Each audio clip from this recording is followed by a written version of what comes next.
disolver temporalmente el Congreso de la República. También las plagio es copia. ¿Copia dice? Es terrible, ¿ah? Qué hombre visionario ese cojudo.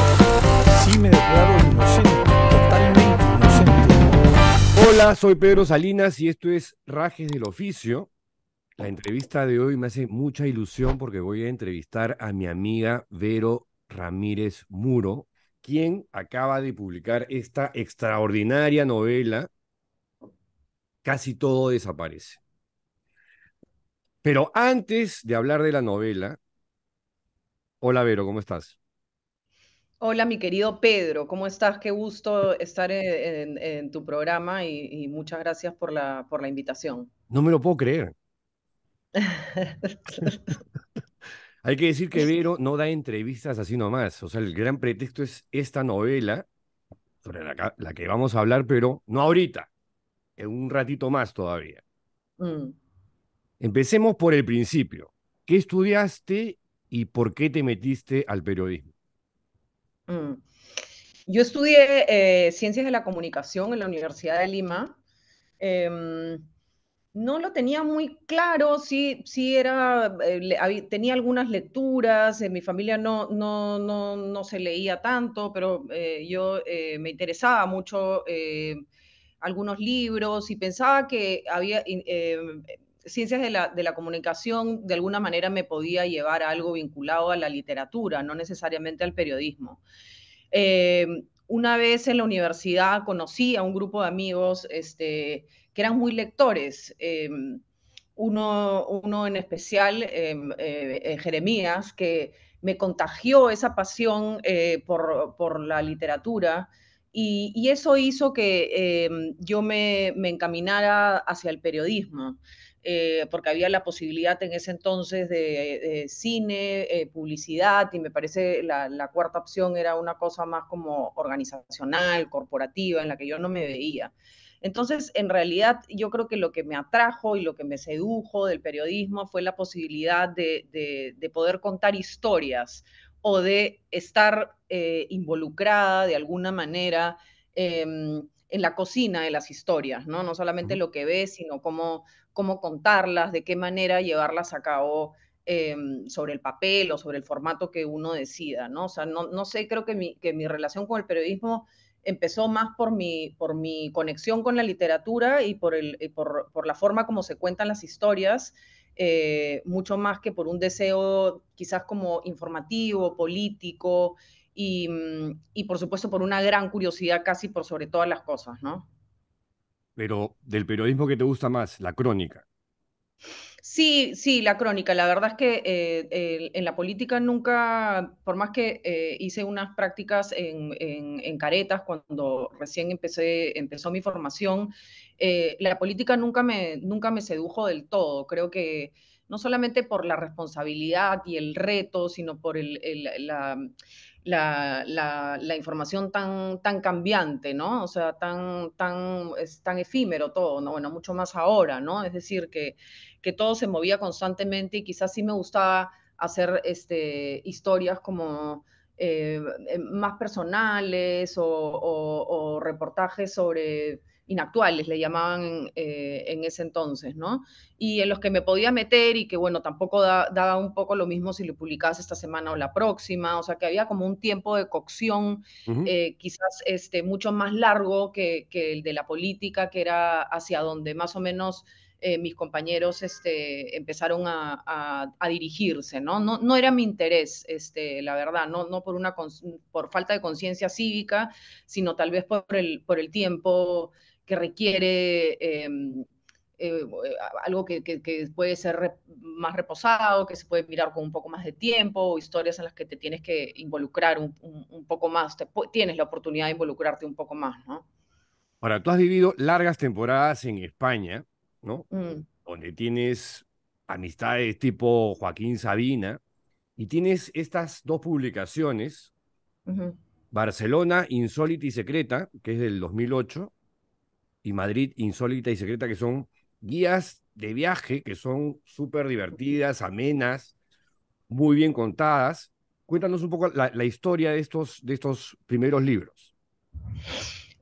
Sí, yo llegué a una editorial que se llama Jonglei, que es una editorial francesa, gracias a una amiga que recibió el encargo de escribir primero la guía de Barcelona. Yo vivía en Madrid, he vivido casi 20 años en Madrid, y ella como que no se daba abasto un poco con la cantidad de información, pensó que iba a ser algo quizás más corto en el tiempo, y entonces me invitó a mi amiga Rocío Sierra, con la que se publicó la primera versión de Barcelona Insólita y Secreta, y entonces me dijo, oye, ¿quieres venirte unos meses a Barcelona y descubrir sitios raros fuera de El la ruta, circuito. digamos, más turística, que tengan que ver con la historia, que tengan que ver? Y le dije, mira, o sea, me estás proponiendo un trabajo, me estás proponiendo un plan, pero imposible decir que no. Entonces, claro, agarré una mochila y me fui a Barcelona a establecerme ahí unos meses.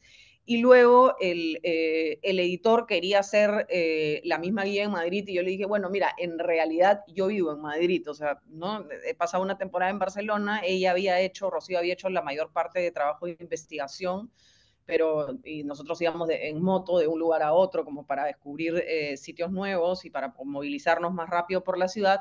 Y le dije, o sea, que realmente la ciudad en la que me siento como más cerca es Madrid. Entonces me dijo, hagamos la de Madrid. Y me gustó porque tampoco estaba buscando a alguien que necesariamente fuera de la ciudad, perteneciera a la ciudad en el sentido de que de nacer ahí, ¿no? Sino Ujú. le gustaba a él la cuestión como de descubrir la ciudad a través quizás de una mirada diferente, nueva, ¿no?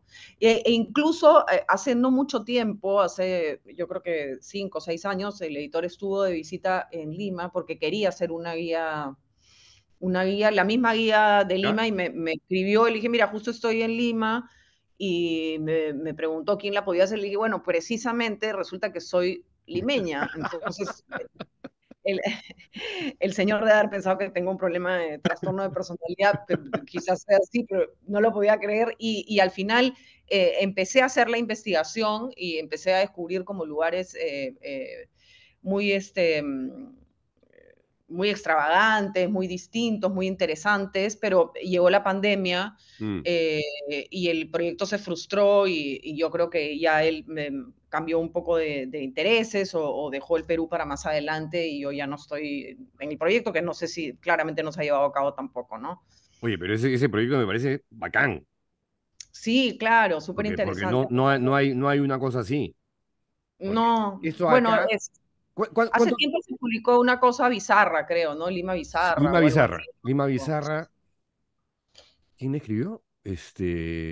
No sé, ahí lo tengo, pero no me acuerdo el autor ahorita. Es mi Alzheimer. Bueno, pero Sí. ¿cuánto tiempo te tomó más o menos cada uno de estos libros? Em, No lo recuerdo con exactitud porque o sea, yo realizaba también otros trabajos, y él era como muy meticuloso con la cantidad de información, la forma de colocarla, la manera de escribirla, pero sí pueden haber sido 2 años quizás cada una. Luego Wow. salió una versión nueva o sea, hice como una actualización de la guía de Madrid, en la que incluí pues nuevos lugares. Esa no la tienes, te la voy a mandar. No, esa no la tengo. Como tampoco tengo Coca Express. Esa también te la tengo que mandar. Pero ¿tienes Coca Express? Sí, sí, bueno, yo sí la tengo, sí, sí. Ya, pero tienes un ejemplar adicional como para mí, ¿no? Para ti podría Ya, darte muchas uno, gracias, de los Vero. dos que Muchas tengo, uno gracias. para ti. Y dedicado. Lo que más Sí, me gusta de estos libros son las dedicatorias, ¿no? no las vamos a leer, pero por favor. Para mi querido Pedro, mejor amigo que piloto, mejor amigo que piloto, por Dios. ¿Ah? Es verdad, es verdad. Y la otra, para Pedro, frente al mar de la herradura, que me hizo acordar un almuerzo en el Suizo. Sí, claro, claro. Genial, ese Ahora, sitio, sí. Coca Express es una crónica sobre mujeres Burrier, creo, ¿no? Sí, ese fue un reportaje que hice en Santa Mónica, para que salió publicado en El País hace muchos años, en el que hablábamos, bueno, Morgana Vargas Llosa hizo las fotos, yo hice el texto, y era, en ese entonces, ya no me acuerdo la cifra, pero era muy alta de mujeres españolas presas por el mismo motivo.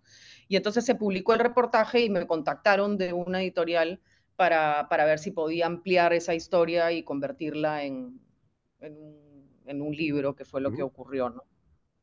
Ahora, los perfiles que aparecen en el BBVA, Ujú. eso, ¿cuánto tiempo has estado en esto? Porque, y cuánto tiempo te toma escribir uno de estos hay unos que son súper conmovedores, ¿no? No me Esa acuerdo. fue una iniciativa que, de Carlos Reyes, me parece que hace como, no sé, 4 años quizás, no te podría decir cuántos tengo Hasta un poco escritos. más, ¿ah? Sí, puede ser, y fue una iniciativa suya y él me invitó a participar de este proyecto y me pareció interesante, sobre todo por descubrir a muchos personajes que no tenía ni en el radar o mujeres sobre las que quería saber un poco más, conocer un poco más. Y entonces iba de todo, la verdad es que creo que eran dos al mes, ya no se publican desde este año. Ya no se publica, me parece que desde marzo. Eh, Ah, qué pena. y, sí, y el tiempo variaba, ¿no? Porque a veces podía interesarme tanto el personaje que leía mucho y me tardaba mucho en tratar de conocerla. En verdad, eran breves, pero a veces me tomaba más tiempo del que debería tomarme, porque no era como que escribes una columna sobre algo, sino porque yo realmente quería saber sobre el personaje Además, tú eres perfeccionista. sí, bueno, no sé, o sea, digamos, Eres. tenía como la intención de dar como eh, un poco de información extra, ¿no? Y no solamente basarme como en Wikipedia y tal. Entonces hay personajes sobre los que no llegué a escribir porque nunca sentí que sabía lo suficiente como para escribir, no sé, 600 palabras, ¿no? Como Virginia Woolf, por ejemplo. Nunca me atreví a escribir sobre ella porque o Susan Sontag, que tenía su biografía sobre la mesa de noche, pero no le di el tiempo suficiente como para sentir que podía escribir sobre ella, ¿no? Y bueno, también me sirvió para descubrir personajes fascinantes, ¿no? Entonces, nada, fue una extraordinaria experiencia que agradezco mucho. Tú mencionabas hace un rato el país y se me vino a la cabeza. Cuando yo recién te conocí, me acuerdo, no sé cómo terminamos hablando sobre artes marciales, kung fu, y te comenté que yo había leído una crónica en el país sobre monjes Shaolin, ¿no? Y ahí fue cuando me dijiste, esa crónica la escribí yo. Y dije, wow. Sí, sí, es verdad. Sí, sí, sobre un templo o sea, digamos, no era el templo Shaolin porque era un templo supuestamente secreto, que los monjes no querían decir la ubicación ni nada. Y es un templo en el que yo estuve porque a mí siempre me han gustado como las artes marciales. He ido como descendiendo, ¿no? Digamos, de deportes más de contacto al yoga, próximamente el tai chi, me imagino, ¿no? O sea, que Igual que yo, igual que yo.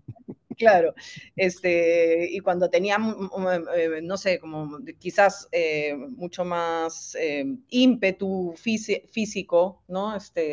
Y me gustaba más los deportes de impacto, ¿no? Me gustaba el karate cuando era más chica, luego el muay thai, y luego el kung fu, que no necesariamente hay este contacto, y llevaba ya algunos años, y entonces vino esta invitación, la academia, ¿no? En la que estaba para ir al templo a pasar una temporada. ¿Qué Y tal, me ah? fui, bastante doloroso, ¿ah? Bastante doloroso. Sí, empezamos, no sé, como era una locura, como a las 4 de la mañana, pero primero, o sea, el calentamiento era correr 5 kilómetros, y eso Wow, es solamente el calentamiento. Y claro. luego había esas escenas tipo Kill Bill en la que tienes Sí.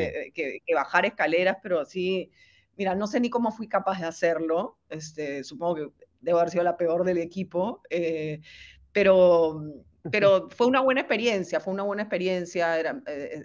era todo como muy, muy hacinado en el sentido de que estábamos todos como en una habitación, en uniforme todo el tiempo, de un O sea, momento, por te supuesto, vestías así de naranja con rojo, de así. naranja todo el tiempo, sí, sí, Oye, sí, sí, y una hay fotos locura. de eso? No. Debe haber algún registro de eso que espero no llegue nunca a tus manos. Debe haber algún registro de eso. Nada, pasé una temporada tampoco muy larga y habrá sido un mes más o menos o un mes y medio entre que aproveché para conocer un poco China y entonces propuse este reportaje y nada, se publicó, ¿no? Sobre todo desde el secretismo de esta escuela por no querer cosa paradójica, porque igual también finalmente pues era un grupo de una academia española la que veía, pero iba ahí, pero mi profesor, mi Sifu, se había formado Sí. en esa escuela. Y ahí terminó mi relación con el Kung Fu, terminé bastante dolorida.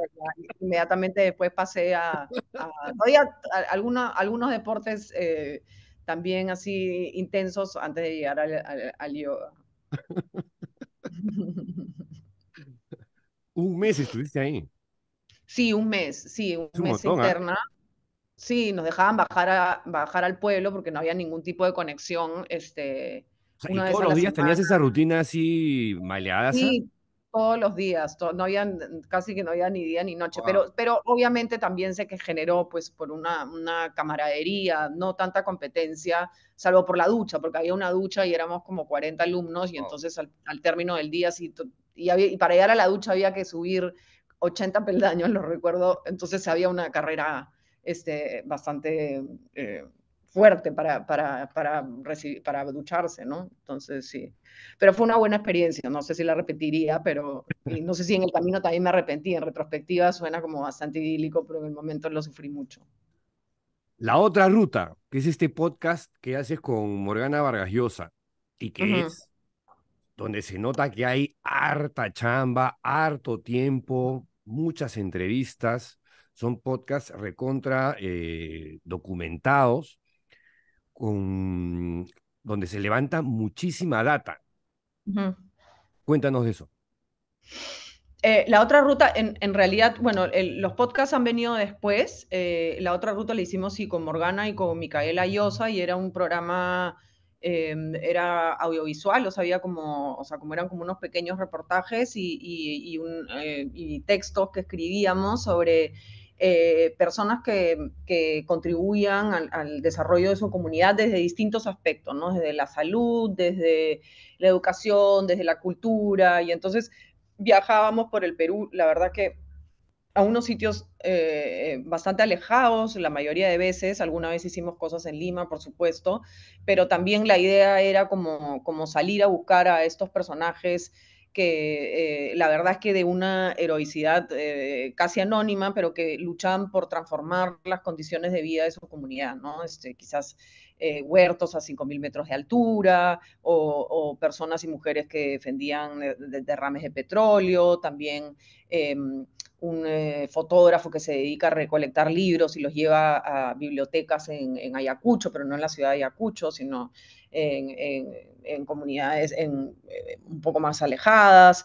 Y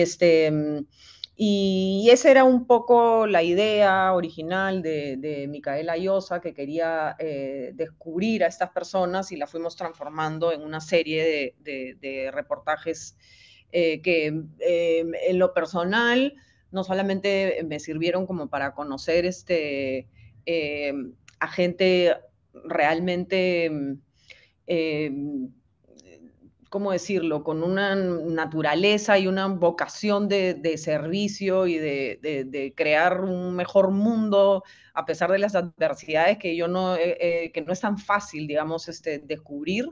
Y por otra parte, conocer también el Perú y llegar a unos rincones a los que probablemente no hubiera llegado. Un poco como las guías de viaje insólitas y secretas que tampoco hubiera tenido la ocasión de descubrir ese tipo de sitios sin una intención, ¿no? Eso se lo debo al periodismo, por supuesto, el descubrir universos bastante distintos al que me ha tocado, digamos, vivir o en el que me desarrollo en mi día a día, ¿no? Es como llegar a estar en un sitio como, ¿qué hago yo en este sitio hablando con esta persona y por qué me está pasando esto? Pero supongo que eso me atrae, ¿no? Eso me gusta, eso me seduce y contar eso me reta y me interesa, sí.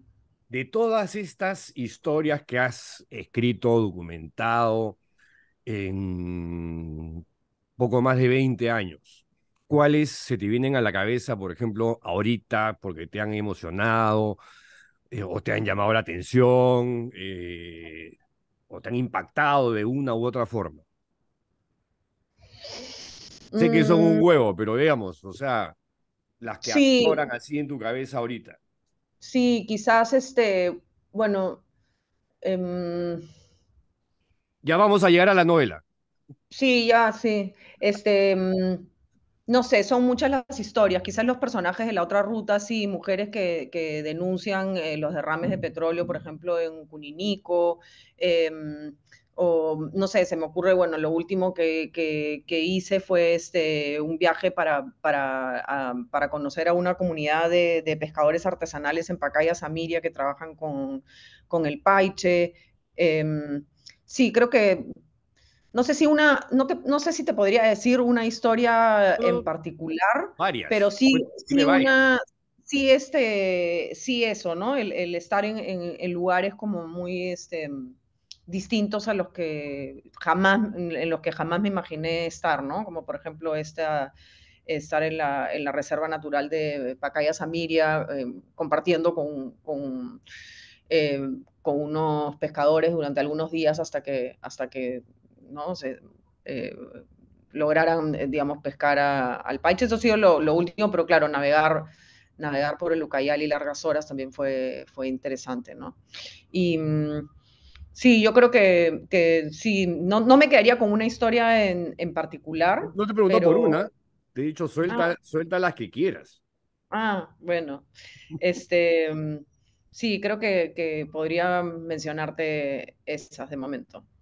Que son las que se han hecho en el Perú, las que has hecho en el Perú. Sí, sí, las que he hecho en el Perú, sobre todo, ¿no? Las que he hecho en el Perú.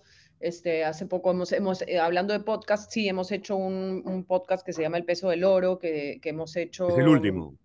sí, es el último y trata sobre la minería y la minería ilegal y la tala ilegal en Madre de Dios, y eso también nos ha llevado pues a descubrir bueno, una situación bastante terrible, pero sobre todo también a defensores eh, que, eh, que luchan contra una adversidad que es gigantesca y que sin embargo no se rinden ante el esfuerzo de incluso sembrar un árbol, ¿no? Hace Mm. poco me enteré que falleció una defensora por causas naturales, Isabel Dialico, que estuvimos con ella en una chacra que ella defendía de los taladores, pero era un terreno bastante amplio y en el que ella se dedicaba como a instruir a los niños sobre los beneficios de proteger el medio ambiente en un lugar tan adverso como Madre de Dios, y sin ningún tipo de apoyo, sin ningún tipo de recompensa ni reconocimiento, y entonces este tipo de personas siempre son como inspiradoras, ¿no? Isabel Yalico ha partido, ha fallecido, ha dejado la vida y no he visto gran reconocimiento hacia ella, un trabajo totalmente anónimo, ¿no? Una heroicidad anónima, ¿no? Y sí, también ese podcast me ha ayudado a viajar y a descubrir una situación. Ese también lo hice con Morgana y nos llevó también a conocer una realidad terrible, pero por otra parte también que te descubre el lado noble del ser humano, que aunque no lo creamos, late Existe, existe. dentro de... Existe, exactamente, Pedro. Ahora, cuando confrontas esas realidades o esos testimonios, esos héroes anónimos como los llamas tú, em, ¿qué reflexiones te vienen a la cabeza sobre el país, sobre el Perú, Mm, sobre la viabilidad del país? no diría, tampoco soy una ingenua al pensar que todas las personas esconden pues que tienen un fondo de bondad en el alma, ¿no? O sea, veo mucha destrucción, mucha miseria, mucha corrupción, mucha destrucción de principios y de mucha moral laxa y tal, pero sí quiero pensar que si hay algo que nos mantiene un poco en pie es gracias al esfuerzo de estos pequeños engranajes, ¿no? De pequeños motores que impulsan con esfuerzo, con esperanza o con deseo de superación, algo que quizás no se puede percibir así a nivel macro, pero que de alguna manera siempre nos ha caracterizado, ¿no? Que es como el trabajo el trabajo y el esfuerzo ante un sistema que no parece estar hecho para, el, para que las personas surjan, sino como para aplastarte, ¿no? La Quiero falta de pensar, Estado, ¿cómo se percibe, cómo se siente, cómo la bueno, ves? en esos lugares Vaya, absoluta, ¿no? vaya, Sí, en esos lugares absoluta, o sea, no totalmente, ¿no? No hay ningún tipo, ni siquiera de protección, ¿no? Por ejemplo, en el caso de los defensores, no tienen ninguna protección. Hemos conocido a un padre que perdió a su hijo también por un problema de tala y pone denuncias, pero el caso tampoco prospera y está como totalmente abandonado. Llegar a la ciudad es prácticamente imposible. Y recibe pues el apoyo de algunas instituciones que lo respaldan, ¿no? La Defensoría del Pueblo hace un trabajo también ahí de tratar por lo menos de escuchar y acoger pero sí es una cosa que avanza, ¿no? Que avanza la ilegalidad, un sistema como subterráneo y paralelo, ¿no? Que destruye no solamente el ecosistema, sino también a las personas, ¿no? Porque al final, pues, metes ingresas, pues, a un universo totalmente, terriblemente peligroso, agresivo y, en fin, eso es más o menos lo que he visto, ¿no? pero no has respondido a una de mis preguntas, ¿eh? ¿Cuál? Que cuando estás ahí, ¿ves viabilidad a este país? ¿No? Veo viabilidad. ¿Ves futuro? ¿No? Mm, quiero pensar que sí veo futuro, quiero pensar que existe, que las nuevas generaciones van a formarse de otra manera o que de pronto pues las instituciones van a poder ejercer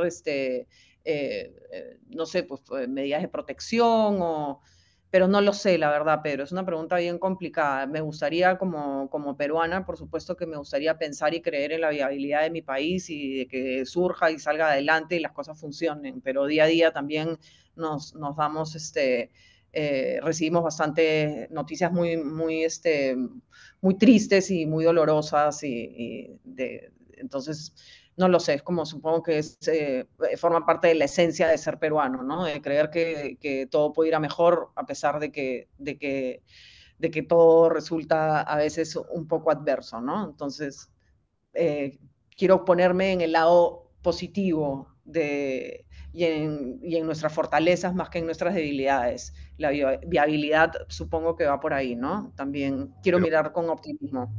me interesa también tu perspectiva, o sea, de haber estado en estos lugares recónditos, ¿no?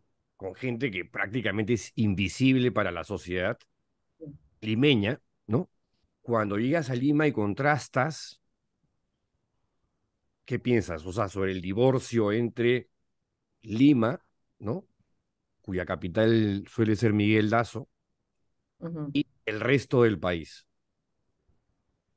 Bueno, no se trata solamente de cuando llegas de ese lugar, sino claramente la historia avala pues una fractura este, permanente, ¿no? O sea, de universos que no se comunican y de un Estado que tampoco hace mucho el esfuerzo por hacer que nos comuniquemos, ¿no? Eso es un poco, no solamente, no tengo que venir de un lugar remoto o conocer una realidad para no darme cuenta como peruana que sí estamos fracturados, ¿no? Que estamos quebrados, separados y que nos cuesta mirarnos con empatía, con solidaridad, ¿no?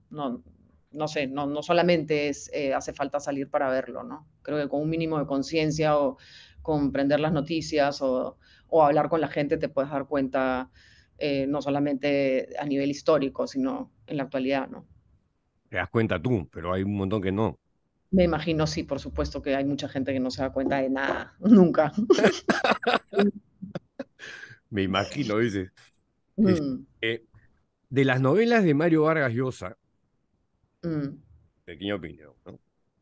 Están La ciudad y los perros, Conversación en la catedral, La guerra del fin del mundo, pero yo creo que ahí nomás le sigue El sueño del Celta, que yo devoré porque me encantó la historia, me encantó el personaje de Roger Casement, y al final Mario Vargas Llosa termina diciendo en sus reconocimientos: no hubiera podido escribir esta novela sin la colaboración consciente o inconsciente de muchas personas que me ayudaron en mis viajes por el Congo y la Amazonía y en Irlanda, Estados Unidos, Bélgica, el Perú, Alemania y España. Me enviaron libros, artículos, me facilitaron el acceso a archivos y bibliotecas, me dieron testimonios y consejos y sobre todo su aliento y su amistad cuando me sentía de fallecer ante las dificultades del proyecto que tenía entre manos. Entre ellas, quiero destacar a Verónica Ramírez Muro por su invalorable ayuda en mi recorrido por Irlanda y en la preparación del manuscrito. Cuéntanos de esta experiencia. Un personaje épico. Eh, sí, cuando Roger Casement, la verdad yo no conocía al personaje, nunca había oído hablar de él, jamás, hasta que tuve la oportunidad de realizar este viaje y de acompañar en una parte de la historia a Mario Vargas Llosa en un viaje que realizamos a Irlanda, siguiendo las pistas de Roger Casement en los distintos puntos en los que había estado, ¿no? Eh, y sí, la verdad es que yo de Irlanda sabía muy poco, todavía no sé si sé mucho. Gracias al libro El sueño del Celta, por supuesto, descubrí a este personaje contradictorio, paradójico y y también muy heroico en la denuncia que realizó, sobre todo en los horrendos torturas, crímenes de la época del caucho. Y, y la verdad es que sí, fue sobre todo conversar con muchas personas que estudiosos del personaje, escuchar de casualidad, porque o sea, estaba yo al costado, digamos, ¿no? Que habían investigado y que eran realmente unos absolutos forofos de Casement y también algunos que estaban en contra, ¿no? Profos que son eruditos. Totalmente, o sea, sabían de su vida, pero hasta qué cosa llevaba puesto y habían como unos pequeños, me acuerdo en Charlie Bay, que fue donde él llega, una especie como de canoa como vi un naufragio, ya no recuerdo los detalles, pero claro, había como un pequeño museo en el que conservaban la chaqueta con la que llegó, el remo con el que se impulsó, pero cosas muy pequeñas, ¿no? Muy caseras. Entonces, sí, la verdad es que fue muy interesante descubrir al personaje y sobre todo conocer esta parte de Irlanda, al lugar al que viajamos y de cómo una persona también de un lugar absolutamente ajeno pues termina denunciando algo con lo que nos hizo un favor, ¿no? Y él termina pagándola muy caro también, ¿no? Ahora, cuando Vargas Llosa habla del manuscrito, ¿se está refiriendo al manuscrito de todo el libro? No sé a qué se refiere exactamente. No me acuerdo muy bien, pero no creo, pues, o sea, no, manuscrito. O sea, debo haber chequeado si había una T Para- con mayúscula o con Habla de la minúscula. preparación del manuscrito, Sí. que lo ayuda Generoso, muy generoso. o también en la preparación del manuscrito. Sí, no, muy generoso, sí, no, yo no tengo nada que ver con ese manuscrito, imagínate que voy a haberle cambiado una coma al señor Vargas Llosa, imposible. Este, no, me imagino que sí, que lo dice por la preparación, por ayudarlo a imprimir el texto, digamos. Modesta, qué modesta. ¿Ah? Bueno, ahora sí, hablemos de la novela. Casi todo desaparece. Ujú, Ya, cuéntanos la historia de la novela, cómo surge esta idea. ujú. Dale. Ya. Este, mira, surge hace bastantes años ya, o sea, no me acuerdo, 10 años quizás por ahí. Conocí a una mujer maravillosa, una señora que me contó su historia y con la que íbamos a hacer un proyecto laboral que no funcionó, digamos, pero quedó la amistad, quedaron las anécdotas que me sirvieron a mí como semilla para tejer una historia que yo ya llevaba en mi interior, porque yo tenía una abuela que era la madre de mi padre, a quien no conocí, o a quien no conocí y quien traía una, no sé, como un halo de misterio. Luego he revisado sus fotos y mi mamá siempre me contaba historias y mi papá también. Y ella había llegado sola desde Barcelona, o sea, llegó sola, se tomó un barco y llegó al Perú y su carnet de extranjería decía que era artista, ¿no? Entonces, yo decía, qué raro, artista, pianista, bailarina. Mi mamá pensaba recordaba que era pianista. Este, y bueno, se casó con un señor, no se casó con un señor Ramírez, pero tuvo una relación con un señor Ramírez de la que nació mi padre. Y, y entonces ella siempre, luego llegó la madre a buscarla, o sea, la bisabuela, y estas dos mujeres se quedaron viviendo en el Perú. Mi abuela fallece antes que mi bisabuela, y entonces me extrañaba mucho qué era lo que hacían, porque llegaron acá, qué las expulsó. Todo eran especulaciones y en realidad un poco Barcelona. también, sí, que llegaron al Perú. Y también yo creo que mis padres también generaban esta cosa que me llama tanto la atención, que es como los recuerdos falsos, ¿no? Porque luego los entrevistabas por separado y contaban anécdotas que se parecían, pero que no eran igual.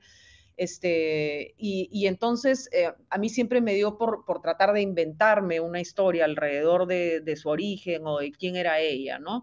Y creo que fueron estas dos cosas y a la vez también un poco de mí misma, un poco de mi infancia y un poco de mujeres que he conocido, las que sembraron como, las que sirvieron, mejor dicho, como una especie como de caldo de cultivo para que yo tratara de hilar los puntos de todas estas curiosidades que yo había alojado en mi corazón, quisiera decir, porque son cosas que me movilizan mucho emocionalmente, ¿no?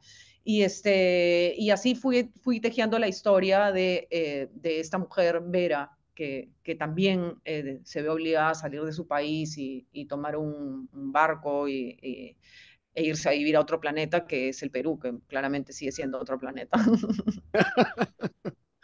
Me encantó el nombre del personaje. Vera, la mujer con fe. Este, ahora, en las entrevistas que te han hecho sobre la novela, se destaca siempre la condición del migrante, ¿no? De la persona que sale y llega a un sitio, como es el caso de Vera, que es el personaje principal, pero también es una historia sobre el impacto de los recuerdos sobre... hay una frase que pones ahí en el libro, recuerdos que no se destruyen, no se doblan, no se trituran, ¿no? Y que tú mencionabas hace un rato el tema de los recuerdos falsos, pero vemos que tú das vueltas sobre el asunto de los recuerdos todo el tiempo en esta novela contada en dos tramos, ¿no? O en dos etapas. Sí, lo que pasa es que yo, o sea, de alguna forma quiero, o sea, pienso que las cosas más importantes te ocurren en la infancia, ¿no? Como dice el epígrafe del libro, y que el resto de tu vida es como el recuerdo y tratar de recomponer esta infancia, si es que hubo o no un trauma o ese periodo en el que tratas como de empezar a comprender el mundo, ¿no? Empezar a darle como un sentido a tu vida, ¿no? Y entonces sí, es verdad que en retrospectiva, pues las cosas que vivimos son un lugar como muy difuso, ¿no? Una cosa como muy, como con una neblina, ¿no? Una cosa como muy borrosa en la que también surge mucho el deseo de invención o la necesidad de invención, ¿no? O sea, no podemos recordar con claridad todas las cosas que nos han ocurrido, ¿no? Sería como absolutamente abrumador y terrible, ¿no? O sea, no creo que nadie no pueda recordar con exactitud. Afortunadamente existe el olvido, ¿no? Nuestra capacidad para olvidar algunas cosas. Pero sí es verdad que es un tema que siempre me ha seducido, como que el mirar hacia atrás y tratar de rescatar las cosas, pero que necesariamente van a estar contaminadas por la fantasía, ¿no? Por la idealización, o, y es un poco también lo que ocurre con la ficción, ¿no? O sea, parecería que a veces la ficción es como un recuerdo, ¿no? Es como tratar de recordar o tratar de ensamblar vidas a partir de recuerdos que no son tuyos, quizás, ¿no? Entonces sí, eso fue una constante a la hora de escribir la novela, ¿no? O sea, hasta qué punto somos capaces de recordar, de inventar, de idealizar y de transformarnos a partir de ese recuerdo, ¿no? O sea, tus insumos principales han sido tu abuela, la señora esta, creo que era croata, ¿no? Sí, Eh, que incluso yo me acuerdo haber visto un manuscrito tuyo, bien en sus inicios, sobre la señora de verdad. claro. Y el tercer insumo, tú. El tercer insumo, o sea, la tercera pata sería yo, pero también sería como una mezcla de cosas que a mí me pasaron, me contaron, o sea, muchas de las cosas también son, y por supuesto la fantasía, ¿no? Porque al final es una ficción, entonces, y toda ficción evidentemente también tiene un ancla en la realidad, o sea, a menos que seas, no sé, pues el del Oye, Señor de los Anillos o Juego de Tronos, pues esa no es mi capacidad de invención, no, yo digamos, a mí lo que me interesa son las emociones, ¿no? O sea, es como la vida íntima de las personas, o sea, eh, yo no le rehuyo a eso, ¿no? Y entonces, claro, hay muchas cosas que son también ficción absoluta y que esa ficción, si ya nos ponemos a indagar de dónde viene o tratar de rastrear, pues ya entramos al campo, al territorio de neblina en el que se encuentran los recuerdos, ¿no? O sea que sí, muchas cosas me las he inventado, quizás a partir de cosas que he vivido, que he leído, que me han contado, en fin, ¿no? O sea, creo que es eso. oye, bacán de esta entrevista que estoy entendiendo que el halo de misterio que te rodea es prácticamente genético, heredado de tu abuela catalana. Eso lo dices tú. ¿No? Mi Eh, abuela catalana, que no supe quién era. pero total era pianista, bailarina, Era pianista, un poco bailarina también, pero sobre todo pianista, yo creo. ya. Cosa que, Eh, digamos, a mí siempre me hubiera gustado ser pianista también, evidentemente, pero no toco, pero ni la puerta. Ujú, también es una reflexión sobre el dolor, sobre la ujú, felicidad, sobre la pertenencia. ujú. El final, la frase con la que termina me encanta, no la voy a decir porque no quiero spoilear, pero que también es, ahí sí es bastante lo que eres tú, ¿no? Es creo que una definición de ti con el remate.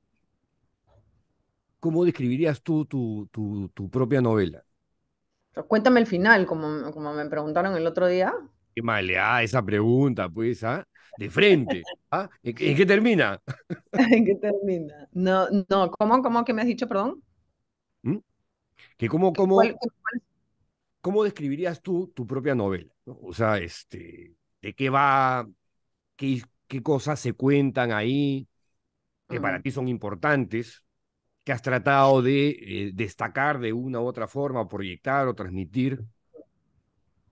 Creo que sí, tendría que, o sea, digamos, hay dos cosas que me interesaba contar o que se terminó contando, ¿no? Quiero decir que a veces también uno empieza a contar una historia y termina siendo otra, ¿no? Este, uno como eh, nuevamente la heroicidad anónima, ¿no? O sea, como al final todas las vidas tienen algo de heroico y sobreviven a, o sea, como decía una señora amiga mía española, aquí nadie se va de rositas, ¿no? O sea, que quiero decir que todos llevamos el peso y la carga de experiencias dolorosas, traumáticas, que también forman parte de la vida, ¿no? Y hay bastante heroicidad que no trasciende, digamos, y que no forma parte de ningún libro ni de nada en la supervivencia, ¿no? No en la sola supervivencia emocional, no quiero decir encima del tener que trabajar, salir adelante y tal, ¿no?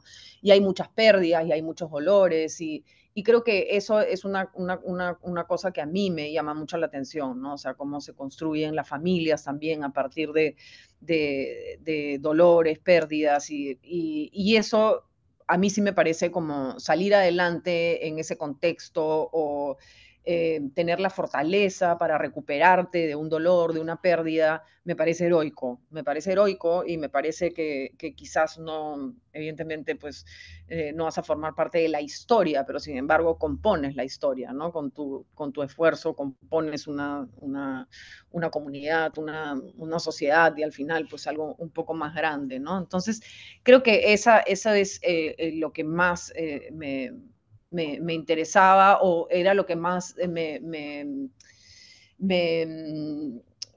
me filtraba, ¿no? Se me filtraba por las cosas que quería contar, ¿no? Y, por supuesto la infancia como un territorio en el que se define un poco el destino y del que somos absolutamente inocentes y Mm. quizás pues no somos capaces de calibrar nuestros actos y sin embargo, pues todo eso se te va a regresar en algún momento, ¿no? Quizás cuando eres padre, o quizás cuando sufres una pérdida, o quizás cuando quieres conectar con esa persona que ya no eres, ¿no? Entonces, creo que digamos, si yo tuviera que decir algo, todo lo diría de una forma muy abstracta, muy en el terreno de lo emocional y de ver...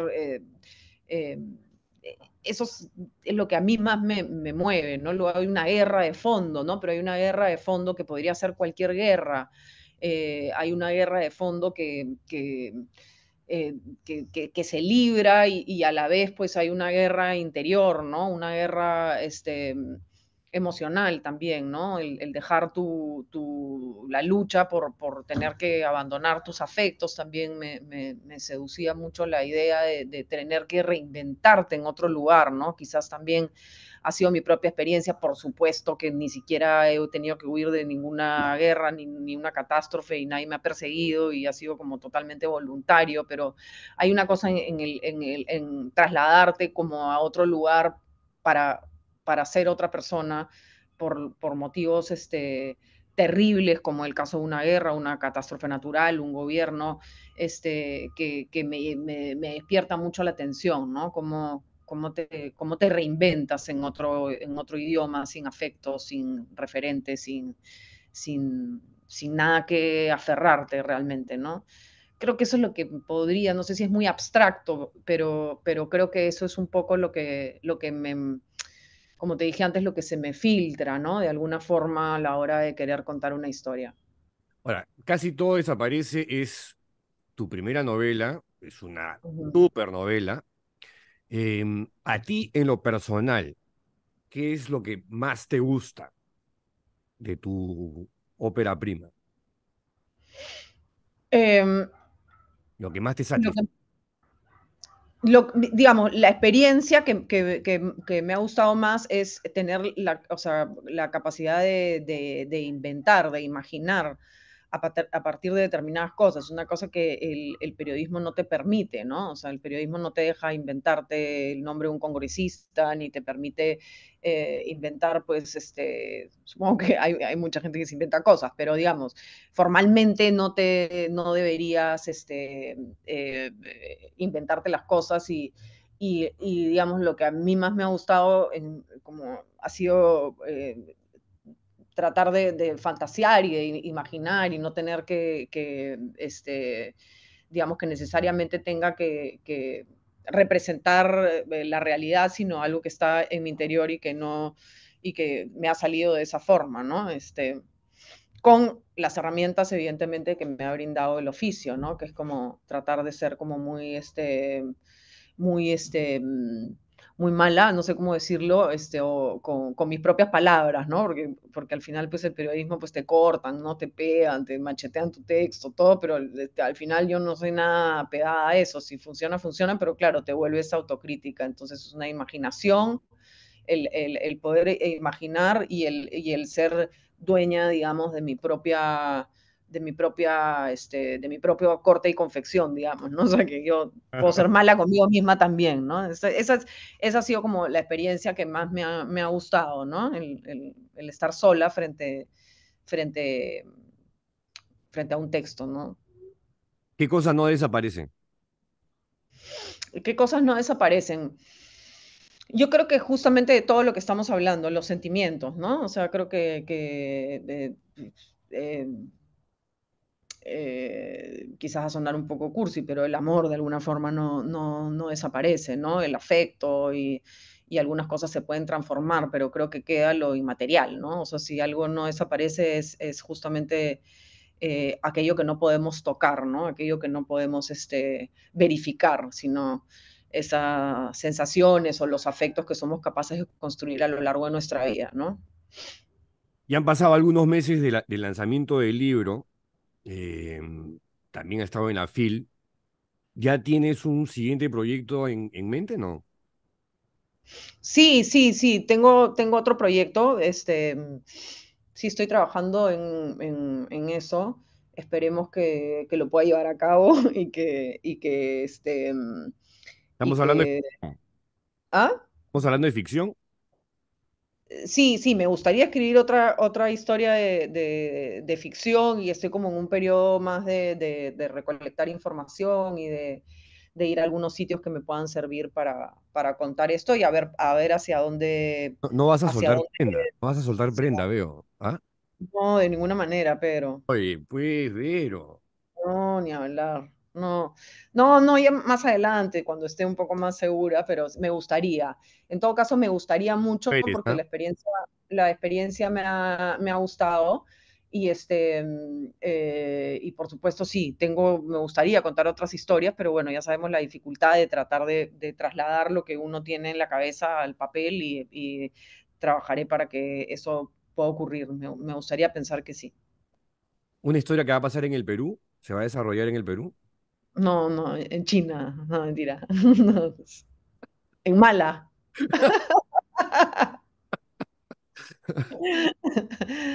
Oye, Vero, ya tenemos que ir terminando la entrevista. Por fin. ¿Cuándo te voy a volver a entrevistar? ¿Vas a No demorar sé, años? No, espero que no. ¿ah? ¿Te vas a ¿Qué es demorar lo que? años más en escribir una novela? Espero que no. No lo sé, bueno, yo también espero que no, claro. Bueno, querida Vero, oye, muchísimas gracias por esta Ya, entrevista. Yo sé que a ti muchas gracias a no ti, te gustan Pedro. las entrevistas, pero la he disfrutado.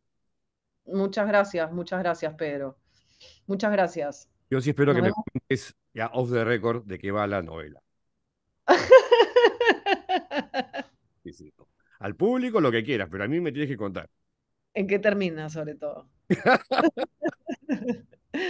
No, Gracias, pero Pedro. cuídate Un mucho abrazo enorme, muchísimas gracias, de verdad. Muchas gracias por todo, de verdad. Muchas gracias por esta conversación. y ya nos vemos pronto en Lima. Nos vemos pronto.